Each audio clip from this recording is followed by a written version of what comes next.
Halo semuanya dan selamat datang kembali di channel kami. Frank dan Eddie adalah sepasang kembar siam dan memiliki kepribadian yang berbeda. Eddie lebih nakal dan ceroboh, sementara Eddie lebih baik hati dan konservatif. Mereka berdua tiba di depan sebuah klub dan masuk ke dalam. Ketika tiba di bar, Eddie mau memesan minuman, tetapi Frank berkata kalau dia juga dapat merasakan efek alkoholnya. Kemudian Frank mengeluarkan sebuah buku dan membacanya. Seorang wanita di sampingnya melihatnya dan berpikir kalau dia sama dengannya, karena dia itu juga membaca buku. Ketika Frank asik mengobrol dengan wanita itu, Eddie menyelanya dengan rayuan yang payah. Frank menyuruh dia pergi, dan wanita itu kaget melihat mereka yang bersaudara. Di samping Eddie datang seorang wanita dan perhatiannya teralihkan kepadanya. Kemudian Frank dan Eddie mengajak mereka ke lantai dansa untuk menari bersama. Ketika mereka asik berdansa, Mari menyadari kalau mereka adalah sepasang kembar siam. Kedua wanita itu kaget dan kabur, dan hal ini juga menarik perhatian orang lain yang jijik melihat mereka. Suatu saat, mereka pergi ke dokter untuk mendiskusikan operasi yang memisahkan mereka. Dokter berkata kalau hal ini tampak mungkin untuk dilakukan, karena mereka masing-masing memiliki organ tubuh sendiri. Setelah operasi, mereka dapat hidup terpisah antara satu dan lainnya. Meskipun demikian, dokter tetap berhati-hati dan menyimpulkan kalau tingkat keberhasilannya adalah 50%. Eddie tampak senang dengan operasi ini, sementara Frank agak khawatir. Ketika dokter memberikan surat persetujuan untuk ditandatangani, Eddie langsung menandatangani surat itu. Ketika dia memberikan bolpen kepada Frank, Frank tidak mau menandatanganinya. Dia mengembalikan bolpen itu kepada dokter, dan dokter berkata kapanpun mereka siap, mereka dapat kembali untuk menandatangani surat itu. Di malam harinya, mereka sedang bersama-sama menggosok gigi. Eddie bertanya apakah Frank sudah mantap dengan operasinya, dan mencoba meyakinkan Frank.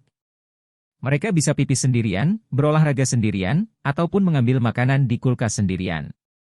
Frank berkata kalau dia juga memikirkan hal itu.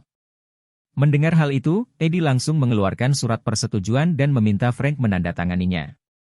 Tetapi Frank masih tidak mau. Eddie menjadi emosi dan mengambil pisau untuk memotong tubuh mereka berdua. Frank menjadi takut akan ulah Eddie ini. Frank kemudian berkata kalau dia takut jika operasinya berhasil, maka dia akan kesepian. Dia tidak bisa hidup tanpa Eddie di sampingnya. Eddie kemudian mengayunkan pisaunya, tetapi pisaunya menyentuh meja. Dia semakin marah mendengarkan alasan Frank. Sebaliknya, Eddie hanya ingin sendiri dan terbebas dari Frank. Kemudian teleponnya berbunyi, Mari menelepon dia.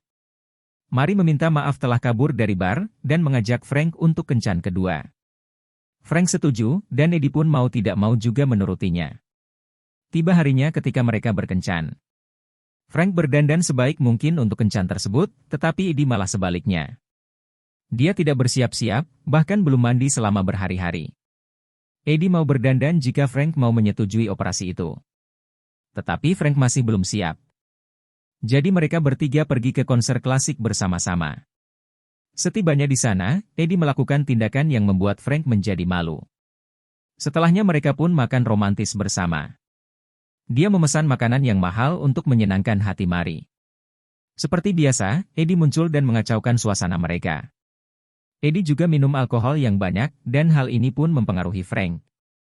Tetapi hari semakin malam dan Mari pamit untuk pulang. Sebelum berpisah, Mari dan Frank berciuman, kemudian Frank berkata kalau dia jatuh cinta.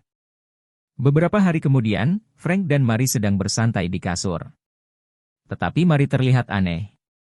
Rupanya Eddie sedang menyenangkan dirinya sendiri di samping Frank, dan hal ini membuat Mari menjadi tidak nyaman. Frank mengatakan kepada Mari untuk tidak memikirkan tentang Eddie, tetapi Mari tidak bisa. Dia pergi ke kamar mandi untuk menenangkan diri. Di sana dia bertemu dengan teman Eddie. Rupanya kedua wanita itu saling mengenal, dan Eddie ternyata menyewa Mari untuk membujuk Frank menyetujui operasi itu. Dan pekerjaan mereka hampir selesai. Mari kemudian mendatangi Frank dan mengatakan kalau dia mau putus. Frank menjadi sedih mendengarnya, dan berkata apa yang dapat dia lakukan. Di belakang Frank, Eddie menyuruh Mari untuk memaksanya menandatangani surat. Kemudian Mari pergi, dan Frank mengejarnya, tetapi Eddie diborgol di tempat tidur sehingga mereka pun terlambat mengejar Mari. Frank menjadi emosi dan dia memukul Eddie. Keduanya berkelahi dan saling memukul perut masing-masing. Frank memukulkan kepala Eddie sambil berkata kalau dia tidak bisa hidup seperti ini lagi, dan Eddie menggunakan kesempatan ini untuk membuat Frank menandatangani surat itu. Ketika dia memegang pena, Mary muncul kembali dan meminta Frank untuk berhenti. Mary mengaku semuanya kepada Frank, bahwa Eddie menyewanya supaya dia setuju dengan operasi itu. Frank menjadi patah hati dan sedih, tetapi Mary berkata kalau dia benar-benar jatuh cinta kepada Frank. Keduanya berpelukan sambil merencanakan masa depan bersama. Kemudian Eddie mengambil pisau dan mengayunkannya. Frank merasakan Mary menjadi kaku, dan dia mengira itu karena suasana. Tetapi ternyata Eddie menusuknya dengan pisau. Dia kemudian menelepon polisi, tetapi dia yakin kalau polisi tidak dapat melakukan apa-apa karena dia menempel dengan Frank. Frank menjadi marah dan meminum banyak alkohol sehingga mereka pingsan. Tetapi sebelum dia pingsan, dia menandatangani surat itu. Eddie kemudian terbangun dengan polisi yang siap menahannya. Dia tertawa sambil melihat Frank, karena tubuhnya masih menyatu. Tetapi polisi menarik ranjang Eddie dan dia baru sadar kalau operasinya berhasil. Eddie dibawa oleh polisi, sementara Frank menikmati hidup barunya terpisah dengan saudaranya.